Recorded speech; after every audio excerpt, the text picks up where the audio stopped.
Okay, I'm gonna get started in a couple minutes here. Just gonna start to share my screen. For those of you that are here, welcome. My name is Stephanie. I'm a certified holistic practitioner, a medical intuitive, certified medical intuitive, and a Tao Tantra sacred femininity instructor. And I've been working with women in my healing practice for over 15 years, and also teaching women Tantra.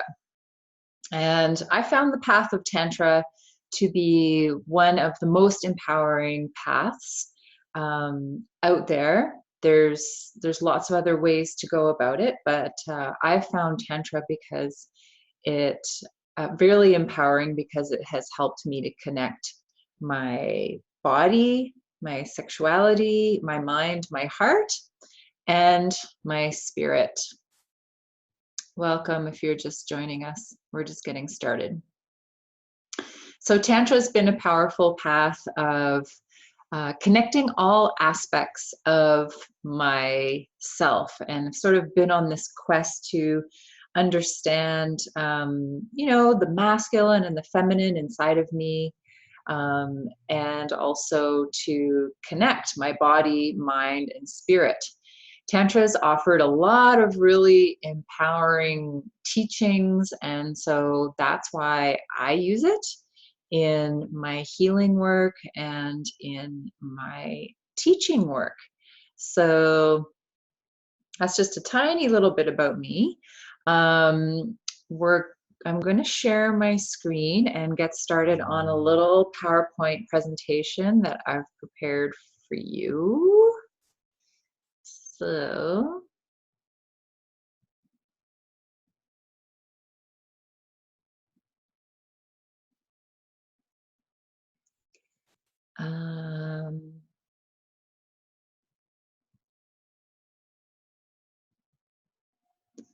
let's see here. Just going to adjust my view. There we go. Okay.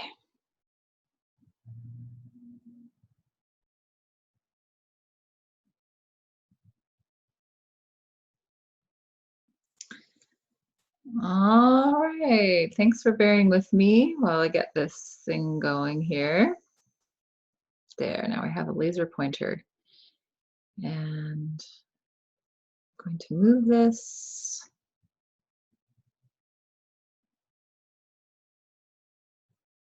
Oh, sorry. There we go. Move this down to the bottom. Okay. So here we go. So welcome to our free webinar on women's sexual energetic anatomy. I am doing these webinars because of, well, actually we'll get to the slide in a few moments, but pretty much because of a lot of the stuff that I'm going to be talking with you about today is why I'm doing these webinars and why I'm interested in educating and sharing with women about our sexual energetic anatomy and how awesome it is, and just help women learn all about it. So the thing that I'm talking with you about today is it's kind of like a buzzword that I recently came across, and when I saw it, and heard about it, I understood that this is something that I've been working with in my whole sort of work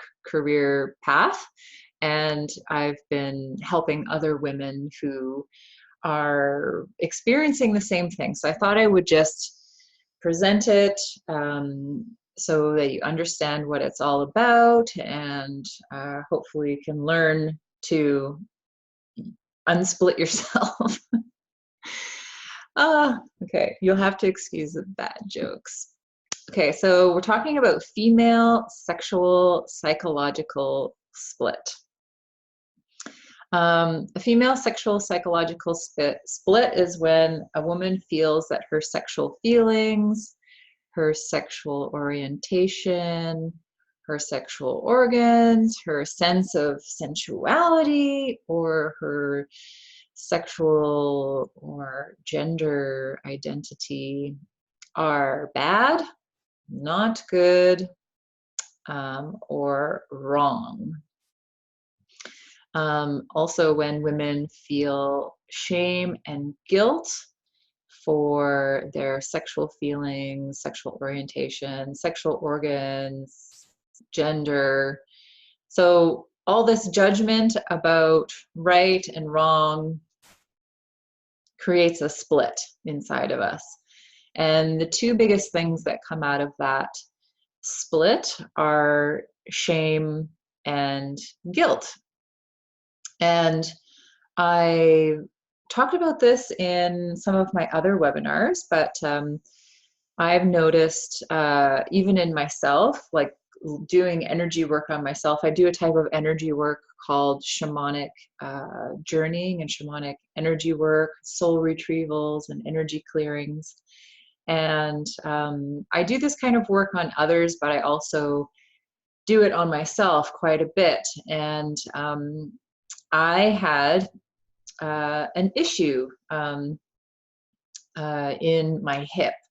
And I came across one of my own sexual psychological splits while doing a healing on myself.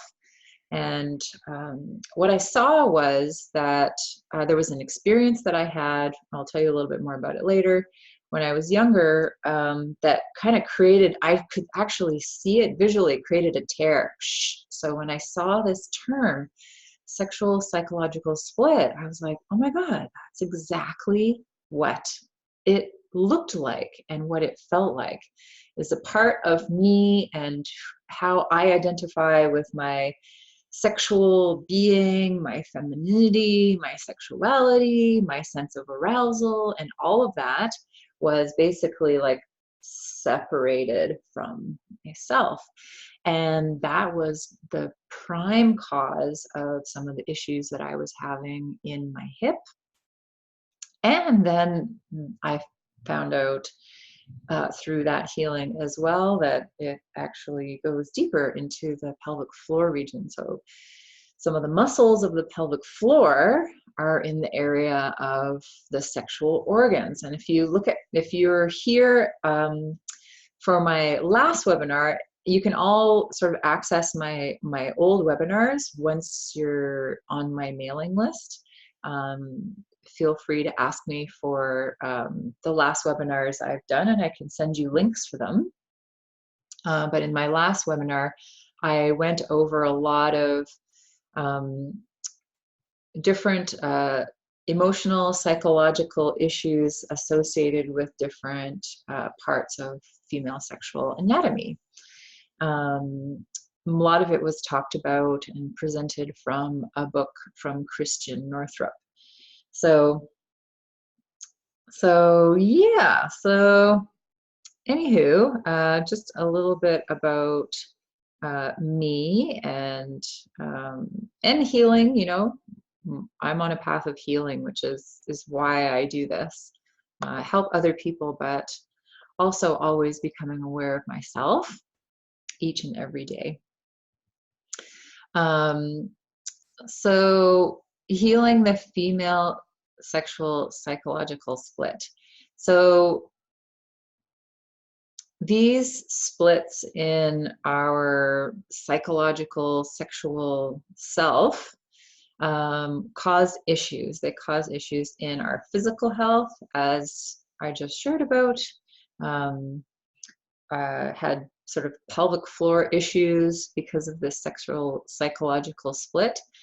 But it also causes issues in our mental and emotional health. So the message I got from my own experience was that my sexual feelings, which were very innocent at the time because I was only, I don't know, maybe 4 or 5, were wrong, shameful, and bad. So there you have an example of how something can happen that makes you feel shameful or guilty for just feeling sexual.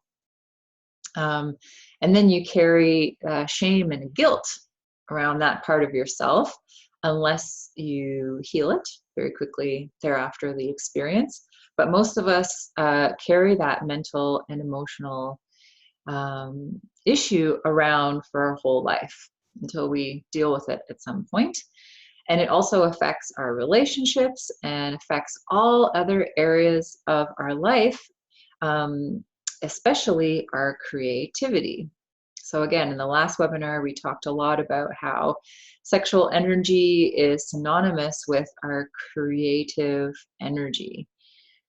So even, what you're doing for your livelihood, how you're expressing your creativity in your career, all of that can be affected by a sexual psychological split. So let's look a little bit more about how this happens.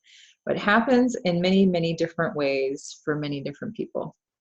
So being one of the instructors on the Tao Tantra teacher training course, we have a lot of women, like sometimes 26 women to 30 women at a time in our course. And over the period of 5 weeks, we get to share with a lot of women about the experiences that they've had in their life and how they're still carrying those experiences in their being, in their physical body, in their mind, and in their emotions. So I've heard many, many stories from many women about how this happens.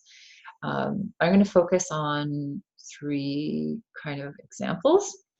So one of the first areas or ways that we experience female sexuological split is around things having to do with our body, and in particular the sexual areas of our body, our breasts, our ass, our sexual organs.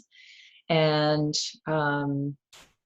this can come in the form of unwanted or undesired attention. So things like touch that is unwanted or unconsensual, comments that are judgmental or degrading. It can also come from simple looks from other people. I put the word glares there. I noticed that as a young woman, like a child, we can be really, really, really sensitive as children.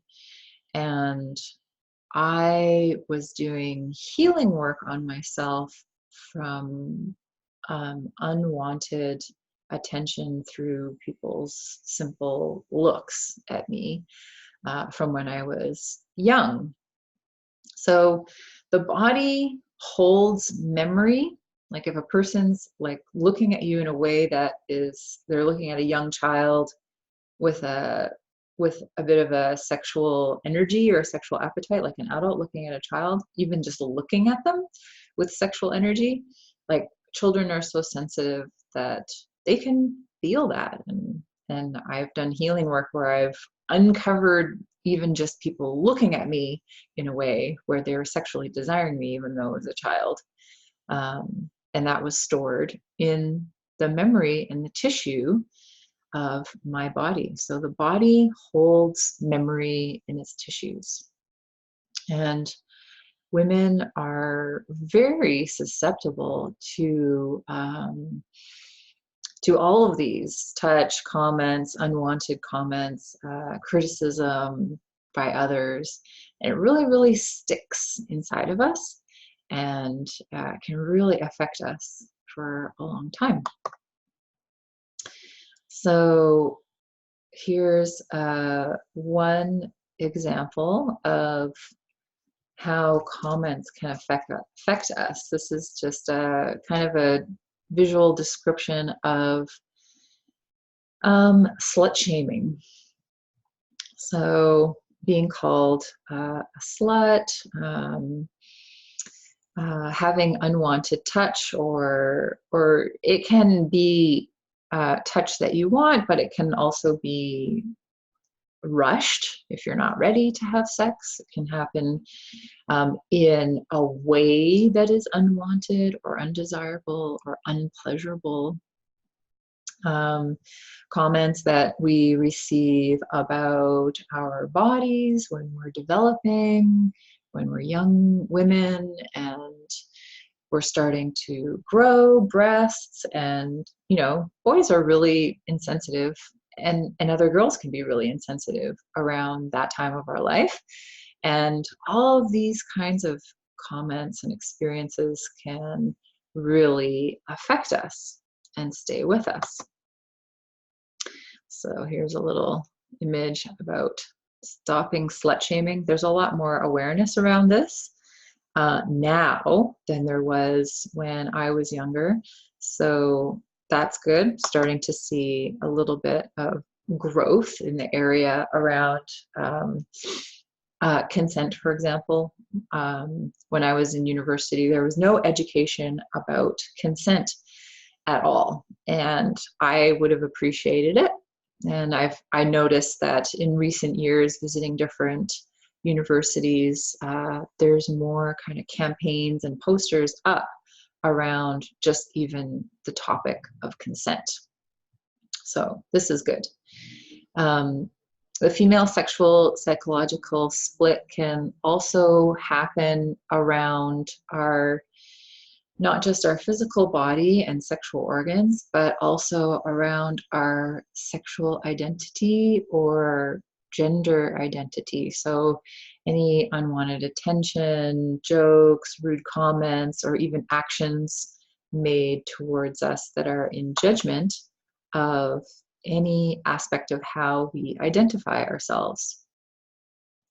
So here's just a little description of different classifications, like who we're sexually attracted to, what our gender identity is, maybe not necessarily the same as the sex that we were assigned as birth, so we not necessarily fitting into male and female. And I see this changing a lot right now as well, which I think is really, really good, because we're starting to question people's ways that they want to identify themselves. And also gender expression, how we express our gender. Typically, we're identified as masculine or feminine, and we can receive a lot of inequality based on whether we are masculine or feminine. So just, when we're young, there's this thing about boys being better than girls that I've remembered since I was young. And I don't know, it's just part of how our culture has been. It's been male dominated. There's been a patriarchy that's been telling us that being a male is better than being a female. A female is supposed to be like the weaker sex. And all this kind of crap has been drilled into our culture, especially in probably the time that my parents were younger, so 40s, well, I mean, really since the 1800s. But we see it a lot in culture and media in the 50s and the 60s and the 70s. And there's a lot more awareness around equality now, but you know, there's all these different ideas of what we have, of what we're supposed to be if we want to express ourselves as feminine or masculine. So yeah, so it can come to gender identity, sexual identity. It can also show up around anything having to do with our sexual arousal. So what makes us feel turned on and excited. So any kind of judgment or shame around arousal.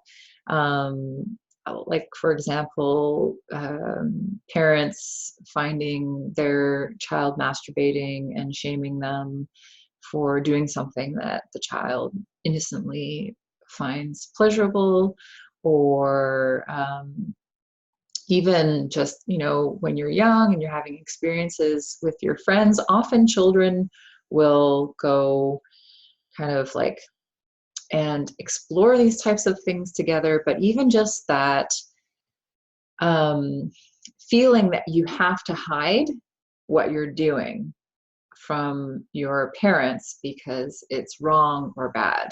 So that this shows up pretty early between children as they're discovering their sexuality. So this can be alone when you're with yourself. So any shame that you've heard around masturbation or self-pleasuring, or it can be in relation to another. So experiences that you've had while being sexual with another person. So, for example, if your partner says something like they don't pleasure you in a certain way, they find, you know, let's say, just as an example, you have a boyfriend who doesn't want to go down on you and never pleasures you but expects to be pleasured. So denying you pleasure, or making judgments or comments about your pleasure, like that you take too long to orgasm, or you sound weird when you orgasm. You know, I mean, it can be almost anything, but something that sort of happened around sexual arousal. And our sexual energy is really, really strong and powerful. And we're going to talk a little bit more about that later. But because sexual energy is so powerful, and all the early experiences we have in our life around sexual arousal are very imprinting upon us. So sexual energy is a powerful way to focus and manifest in your life, focusing through sexual energy. So anything that sort of like injured you, any comments or any experience that have been unwanted or undesired around sexual energy can really affect your being very, very deeply, simply for the fact that sexual energy is so powerful. And we call that imprinting. So, yes, this is just an image about sexual energy, the energy of the universe, of creation. So there's, this is another image of the sexual psychological split, good and bad. So why the female sexual psychological split? So we talked about how it happens, but what I've noticed is that in this time that I have been living in, these short 44 years, women that I've observed who are older than me, and a lot of women who are the same age as me were at a bit of a disadvantage because we are largely left in the dark. Our culture doesn't talk about sex openly and honestly. And because of this, we have less education around it. We have less ability to process things that have happened to us. And so the sexual psychological split manifests itself in our being without really a lot of the time ever being addressed. And there's millions of women around the world who are, in their senior years, and they probably have never, ever, ever talked about the things that have happened to them in their lifetime. So why? The first thing that I have down here is just the different attitudes of generations that have come before us. I was reading a book called The Clitoral Truth. It's a great book, and it's by Rebecca Chalker. And in it, it's kind of like a history lesson about the case of the missing clitoris. So she goes, and I talk about this in one of my first women's sexual energetic anatomy webinars. She talks about history and how by the time, we were sort of discovering all these different ways of medicine and creating medical textbooks, that there was like 100 to 1 images and articles about male genitalia, but there was nothing regarding female genitalia. So such that we haven't actually really known the extent of our own female genitalia until very, very recently, the 1990s. We started to learn more about what is actually down there. And this hasn't even appeared in medical textbooks. So that's just a little bit of an illustration of how little we've known about female sexuality, but also the attitudes around female sexuality that I feel as though we've adopted here in North America. We have a lot of people living in North America that immigrated from Europe. It seems as though just in general, a Canadian attitude has come from a little bit more of a prudish British background. So 18th century Victorian women, the attitude then was that women weren't even allowed to admit that they had sexual feelings. And I've done trade shows and health shows and sort of had my booth, and they're talking to women of all ages. And I remember one conversation with a woman who came to talk to me. She was probably in her late 60s, and she shared with me, when my daughter was young and I was a young mom, it was considered inappropriate for me to talk with her about sex. So we've come from this generation. If any of you here are watching this, you either are of the generation or you come from a generation of women and men who don't openly and honestly talk about sex because whatever reason they thought it was considered inappropriate. And so unfortunately, we don't get that wisdom passed down from mother to daughter and mother to daughter and mother to daughter. And there's a lot of wisdom around our sexuality and being a woman that we miss out on. So my example, that I heard from my mom was, oh, well, I didn't talk to you about it because I thought they were teaching that in school. So I actually sat down and looked at a report. It was a Canada-wide report on sexual education, and someone had studied how are we doing in Canada. And the general consensus of that discussion, which was found, like you can find it in the online and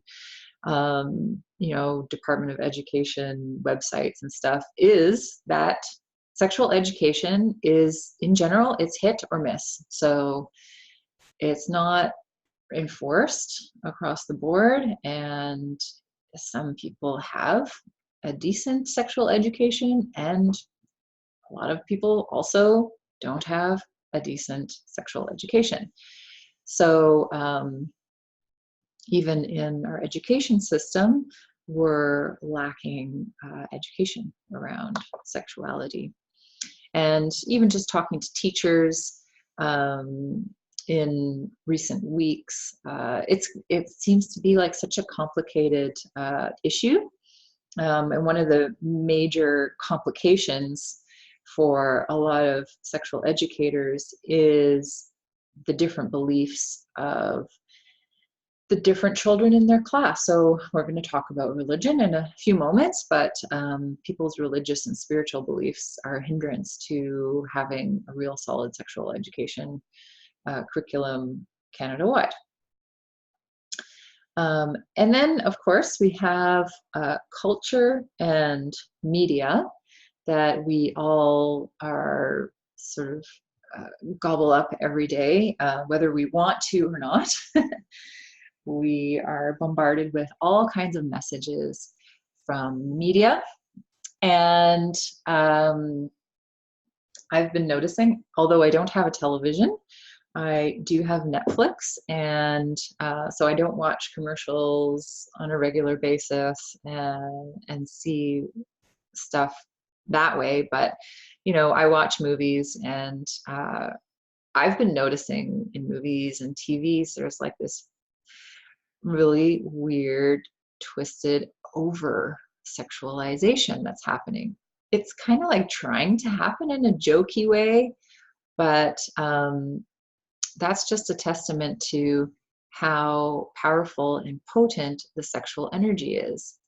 Our sexual energy is so powerful that when you try to squish it and repress it, it's so powerful that if you're trying to repress it, it will come out in all of these very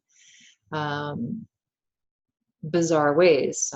Perversion, over-sexualization, and sexual violence will be a result of really repressing sexuality. So I feel also the different ideals that culture and media create for us as women, like what we're supposed to look like and what sexy is, and all these different things that we're sort of fed to believe about how we should be, how we should look, and how we should act, and how we should behave. I was looking at this 1950s advertisement, and it was coming from the perspective of 1950s husband towards the 1950s housewife. And in the ad, the male voice was saying, I didn't marry you to have a part-time wife. So you should feel like being a wife, a good wife, and serving me at all times of the month. So basically, your menstrual cycle is no excuse to stop being my wife and take a few days off to lie in bed and feel ill and take care of yourself. So that was interesting to see that. Wow. Okay. we are also pressured to be productive a lot and to work. And I personally have been doing the menstrual holiday for a few years now. And so that means that I don't book appointments during the time that I'm on my menstrual cycle, and I give myself a break. And I know from my own experience that in the long run, it's better for me not to work during that time because I'm doing healing work. So I do a lot of energy work and give a lot of energy in the type of work that I do, but it's not socially acceptable. I guess you could take sick days, but I don't think in general it's acceptable for women to feel like they should be able to stay home and take care of themselves, for example, when they're on their menstrual cycle. So there's all different types of pressures that we feel that prevent us from really being able to sort of, have that power to really look after ourselves when we need to. Another area of our world and our life where that encourages or keeps us in the dark about the female sexual psychological split is through health professionals. So a couple of terms that I have learned recently. There's a biomedical model versus a biopsychosocial model of health. As a holistic practitioner, and holistic practitioners like naturopathic doctors and Chinese medicine and other numbers of holistic practitioners will operate more in the biopsychosocial model. So that means that they are looking at your whole health, your mind, your body, and your spirit. And it's showing up in recent research. I just watched a lecture by a physiotherapist from Ontario who deals exclusively with pelvic floor physiotherapy or pelvic physiotherapy. And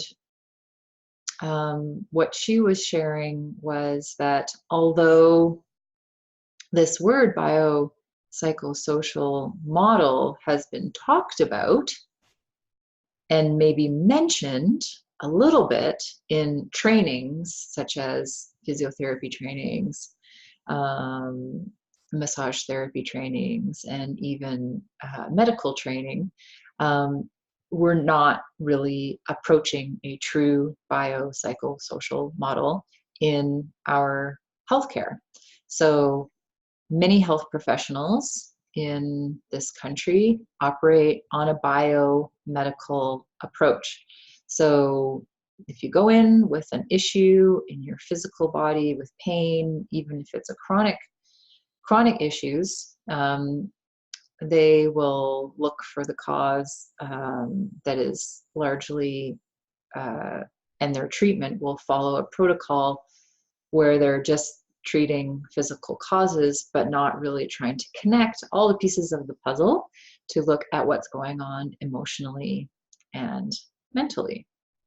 And another thing this physiotherapist was talking about, which I found really interesting, was and there's a lot of discussion around pain and a lot of research, which is great, around pain. And research is showing that people with chronic illness and disease and pain and physical issues, the chronic issues like chronic pain, when you've had an MRI done of your brain, acute issues show up in sort of like, the regular places where like, okay, you hurt the shoulder, you just injured it. So it's showing up in parts of the brain that are just talking about motor aspects of the central nervous system. But a lot of chronic issues show up in a person's limbic system. So this is science proving to us that a lot of chronic health issues and pain is actually very much more related to our mental emotional health. So the basic conclusion of her lecture was we need to start looking at the connections between mental, emotional, and physical health. So if you go to see a obstetrician, gynecologist, doctor, pelvic floor physiotherapist, even a massage therapist, and you have pain in a part of your body, or maybe even in sexual areas of your body, they're still going to be following a biomedical approach in their treatment and not necessarily incorporating all of the mental and emotional aspects into the treatment. So I've personally talked to a lot of registered massage therapists and physiotherapists who they personally know that those factors really affect our physical health, but they're not even being taught at their level to treat people in this very holistic way. So that is one way that we are kept in the dark about the female sexual psychological split. We're told that, you know, issues that we have and pain that we have, like pain issues in the vagina, women are being told, oh, it's all in your head. You know, that's kind of like a thing. And then other ways that reasons why we are kept in the dark, as I mentioned when I was talking about sexual education, one of the main reasons that sexual education is a difficult topic is because of religion and people's spiritual beliefs. So of course everybody is entitled to their own beliefs, but we have experienced from religion that sex is a sin and that sex is shameful, and there being a lot of judgment around our sexuality in an effort to control populations, I believe. So the whole movement of the kind of killing of the witches, there was millions of midwives and herbalists and wise women who had knowledge about sexuality, birth, childbirth, healing, and they were deemed as evil because they had the knowledge and they had the power. So that's just a fact. That's something that happened in our history. So many reasons why we are kept in the dark and in silence around this issue. So our sexual energy is a powerful force.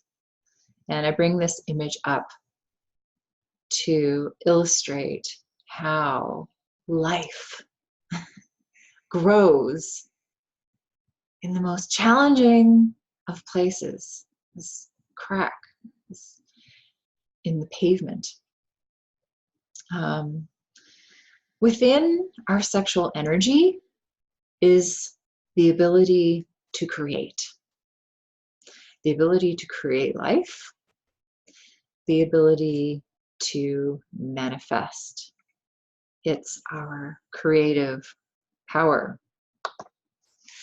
It also is a huge creative power that helps us to unite, to form relationships, to bond with another being, with all beings. So when this creative potential in its innocent and pure form as creative power is ignored or suppressed or shamed or guilted, it doesn't reach its full potential. And in fact, it keeps us from reaching our full potential when we have these kinds of splits within our sexual psychological selves.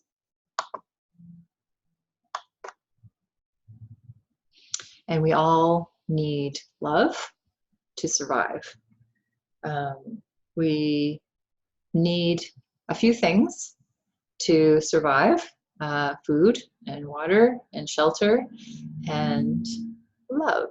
Love is another thing that we need to survive. So the female sexuological split often also happens in connection with trauma that we've had in our life. And coming back to wholeness within ourselves and the urge to unite with another being is an expression of wanting to come into our wholeness. So any child that is very small, even pre-verbal, if they don't get attention and love from the connection with their parents, that can be traumatizing. Really young people and all people see and identify and know that love and care and attention and connection is something that we need to survive. And that's why we are drawn to each other, because we can't survive in a vacuum. We need each other. We need our communities. We need our families. We need each other to be able to see ourselves. And it's our sexual energy that fuels our being. It fuels our connections and it fuels our relationships. This can be looked at as a function of the second chakra, which we talked about in depth in the last webinar that I did. So yeah. So one way that I have been learning about how to heal the female psychological split, as I mentioned in the beginning, is through the studies of Tantra. So that's part of my education, and that is these are powerful teachings that teach us basically how to take that raw sexual energy and to circulate it through our body to all of our centers. And here's an example right here. This is the representation of a yin-yang symbol from the Tao. So a lot of my teachings come from Taoist Tantra and Taoist Qigong. So this understanding that we are this balance of yin and yang, or dark and light. And in this vein of teaching, we learn ovarian breathing and the microcosmic orbit. So this is an illustration of the microcosmic orbit. And again, I talk about this in great depth in another one of my webinars, which is posted online. So if you want to get a link to that, if you're just coming to my newsletter and you haven't seen a lot of my webinars, I can send you the link. So you can learn more about the microcosmic orbit and how we circulate sexual energy through the body. But basically, to put it in a nutshell, when I found these teachings, I saw it as something so empowering and so positive, because it was teaching me that sexuality is powerful, and hey, look, you can use your sexual energy to heal your whole body and to evolve your consciousness. So the sexual energy is contained in its raw form in Taoist teachings in this part of the body near the sexual organs. And one of the techniques we use is called the microcosmic orbit, where we learn to channel the sexual energy all the way up to the crown. So the crown area connects us with heaven or spirit. And all of these centers on the way, if you're familiar with chakras and different centers of the body and how they relate to our emotional health, again, that was in the last webinar we did. We really went into depth about these areas, like the throat being a center for expression, the heart being a center of love, the solar plexus being a center of power or will, the navel center being a center of relationships and connection and creativity. So circulating the sexual energy enhances all these aspects of our psychological, spiritual selves and feeds all these aspects of our psychological, spiritual selves. So it connects and enforces this sort of positive connection to our sexual energy as something that helps us to grow into the people that we are meant to be, helps us to evolve spiritually, mentally, and emotionally. So if you're interested in learning the microcosmic orbit, I have audio on my website. I'll be giving you my website again at the end, but it's wildlywoman.com. And if you go to my shop, you will see a audio meditation that's called ovarian breathing and the microcosmic orbit. And that will basically teach you how one of the Tao Tantra techniques on breathing into the sexual organs and capturing that powerful sexual energy to circulate it through your entire body, to help you to heal and to evolve. So we're taught to harness in Tao Tantra, we're taught to harness the sexual energy because of its pure creative power and its ability to manifest through all aspects of our being in our life. And because sexual energy is very expansive, it has a need for expression.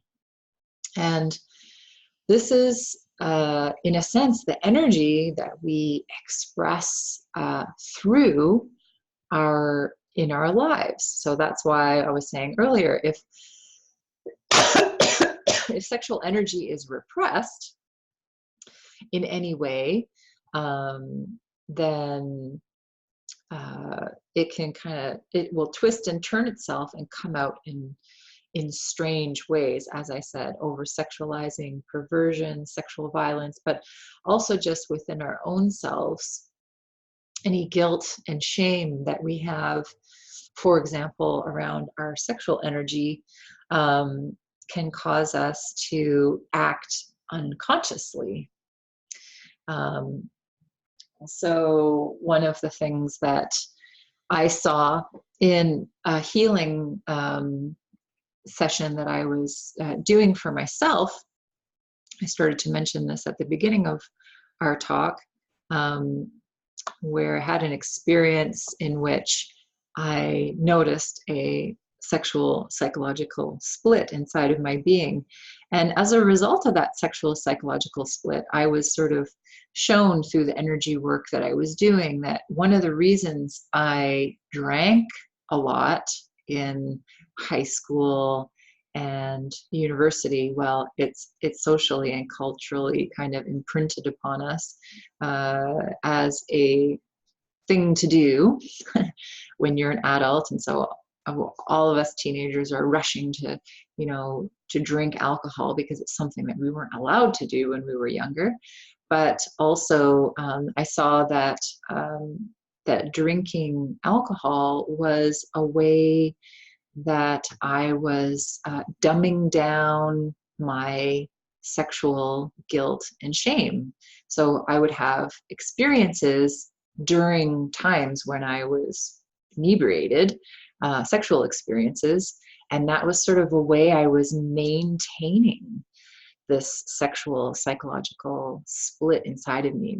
Was a way I was maintaining this shame and guilt inside of me. So, I mean, a lot of people would probably agree that having a little bit of alcohol can kind of help you to feel maybe a little bit more relaxed. But it actually desensitizes you and numbs you to all kinds of things, sensually, emotionally, and mentally.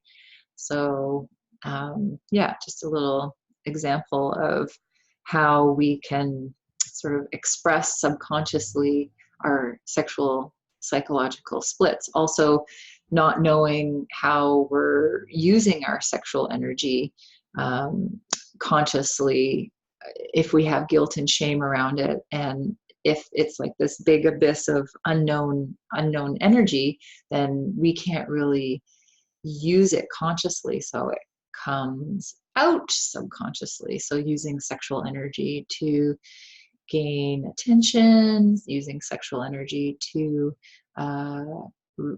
get affection, to get love, which is something that we all need. So it's worthwhile to pay attention to the sexual energy and to really understand it and experience it, and do some Tantra practices that that help you to understand how sexual energy is running in your life, how it's either flowing or how it's not flowing, how it's blocked, where it's blocked, how is it blocked, what experiences did we have that blocked it. These are all the things that that focusing on our sexual energy can do, and how we can start to heal the female sexual psychological split. And I think counseling is also great if you can find someone that even focuses on sexuality, like a sex therapist. And sex therapists have all kinds of knowledge and education about sexuality. And I've even taught sex therapists Tantra. And a lot of what I was teaching them was even more holistic than what they had learned. Because in bodies of Tantra, you learn about how the sexual energy is connected to physical health and emotional health. It's all part of a system in the Tao Tantra anyway. It's part of a system that understands the connections to physical health, emotional health, mental health, and spiritual health. So, yeah. So at this point, I can open up the chat, and if anyone wants to ask a question, feel free to unmute yourself. I will also open up a chat box, and that way, if you have a question, you can write it down, or you can unmute yourself if you want to share on the topic. For example, how you may have experienced a sexual psychological split and you just want to share, you're welcome to share. Or if you have a question, you're welcome to join in the conversation. So this is about opening up the conversation about female sexual psychological split. And needing to talk about it a little bit more.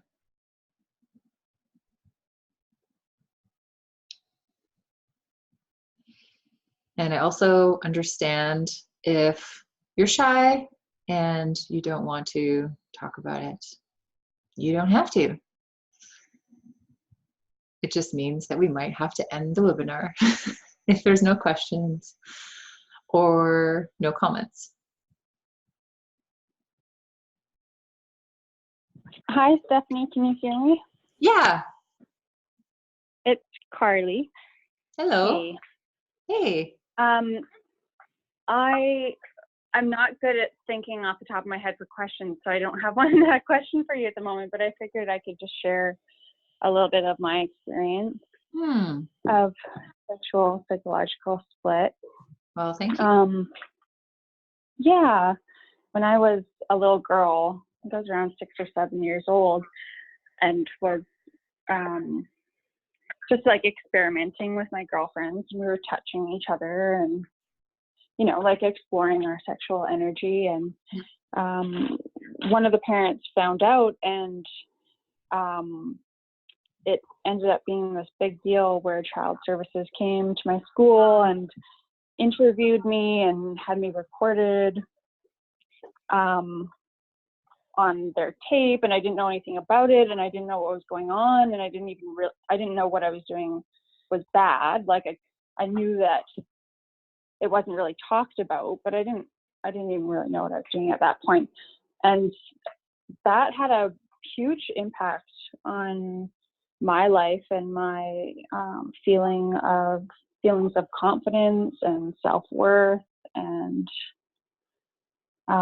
my own respect for my sexuality and my creativity. So yeah, I've been on a path of trying to reconnect with parts of myself that I felt like I lost. And one of those is my inner child, and just feeling like I can be curious and play and explore and have fun. But yeah, it's been quite a journey trying to overcome the impact of that experience at an early age, basically being shamed and felt like I was a criminal at a young age for expressing that. Yeah, we talked about that. Not sure if you were here when we were talking about that earlier. But yeah, I missed the very start of the call. Yeah, we were talking about like how female sexual psychological split happens. So this is just an example of, because I was mentioning the kinds of things that children do when they're young. They're just, you know, they don't know what they're doing. They're just exploring life through their own bodies, and they don't have you don't have a concept of something being right, or you don't even know what your sexuality is at that point. You're just doing what kids do, and a lot of kids do that very naturally. So yeah. Yeah, so crazy. That's just kind of how, you know, our society isn't really great always at dealing with those things. So thank you for sharing your work. I think it's really important work. Yeah, thanks for sharing. And it just makes me feel like, you know, we just need to educate people more about what is natural and what is normal, because parents who come from their own sexual psychological splits will be imposing those on their children if they're not educated as to what is normal and what is natural for children to want to explore and experience with. So they'll, like you, made to feel wrong and bad, and even, like to the extent where you feel like a criminal about it. It's interesting how, in an effort to try to protect children, we can create more trauma.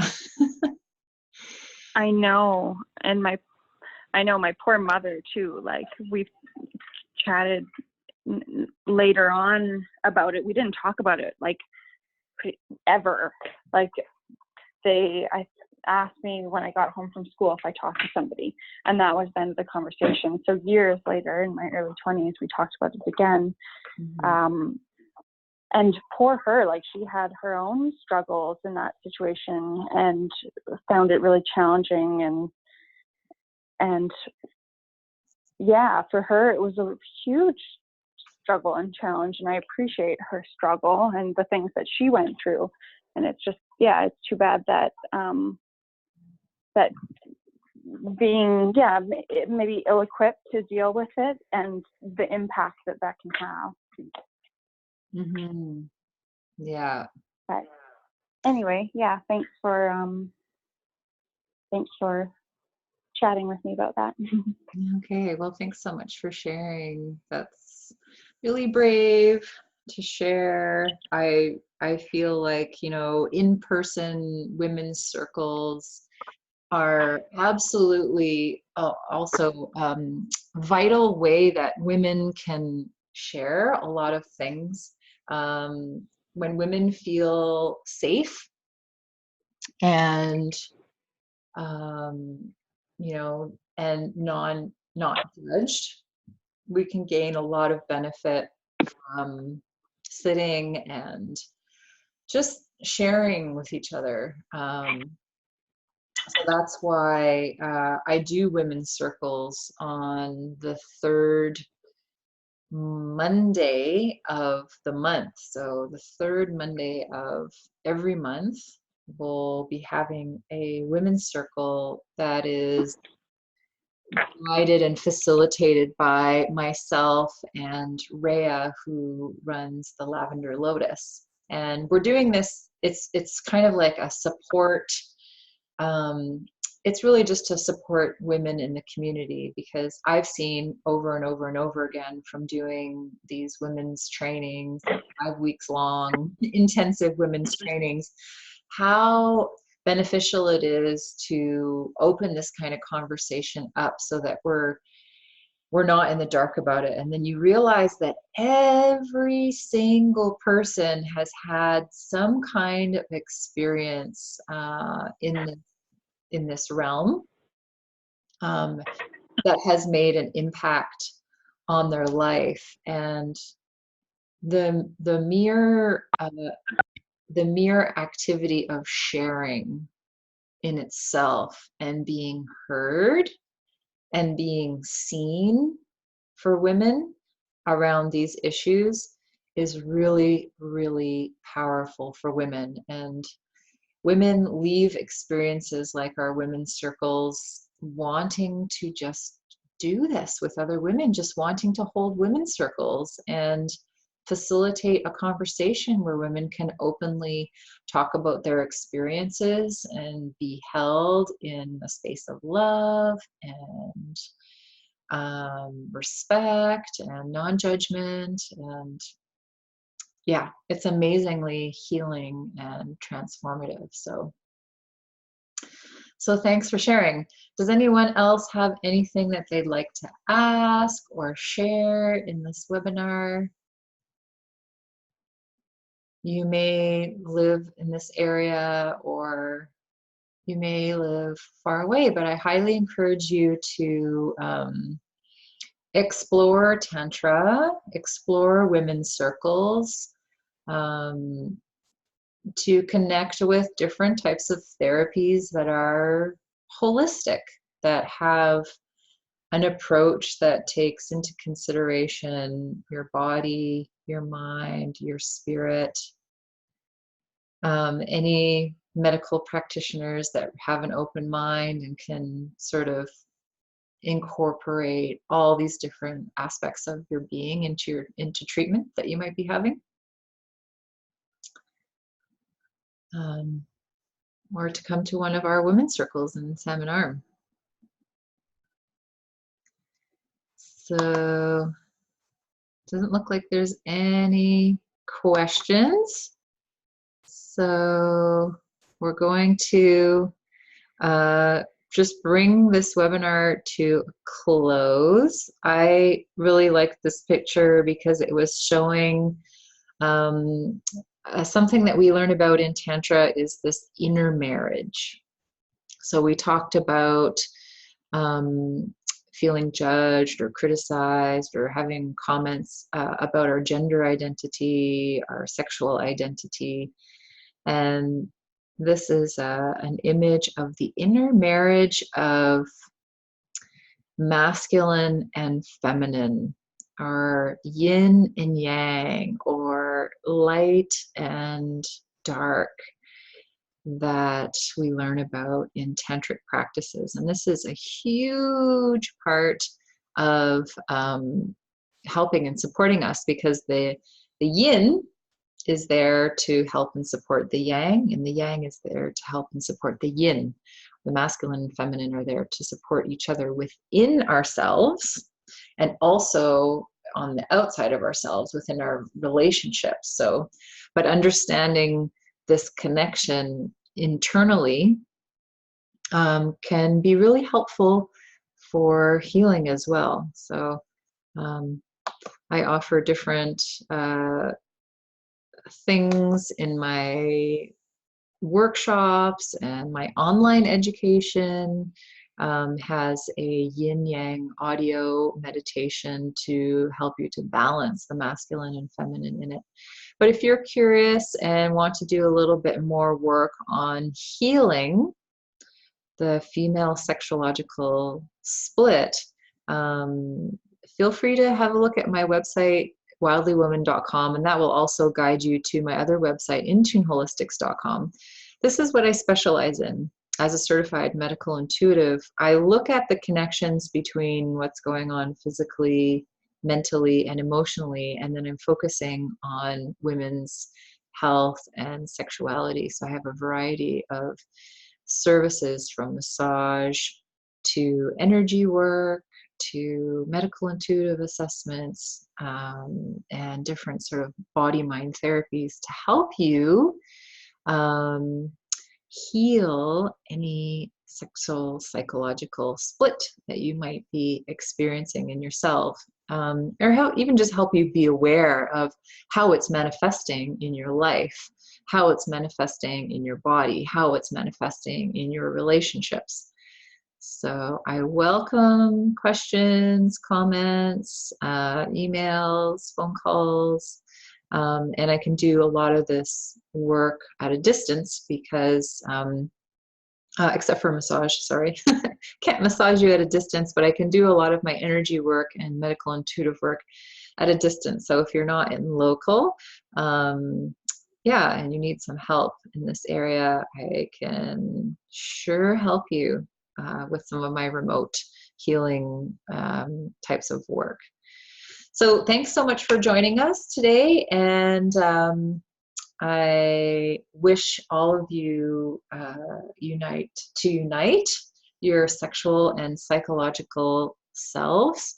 Even just making a prayer and an intention to do that, and to be guided to the things that are going to help you, because for every person, healing is very, very unique. Healing is a very creative endeavor, and there's not one way for every person to heal. It's so unique and particular to who you are. So ask for your own guidance and see what you are shown and given in your life to move forward. So thanks to everybody, and we're going to end the webinar. Thank you for coming.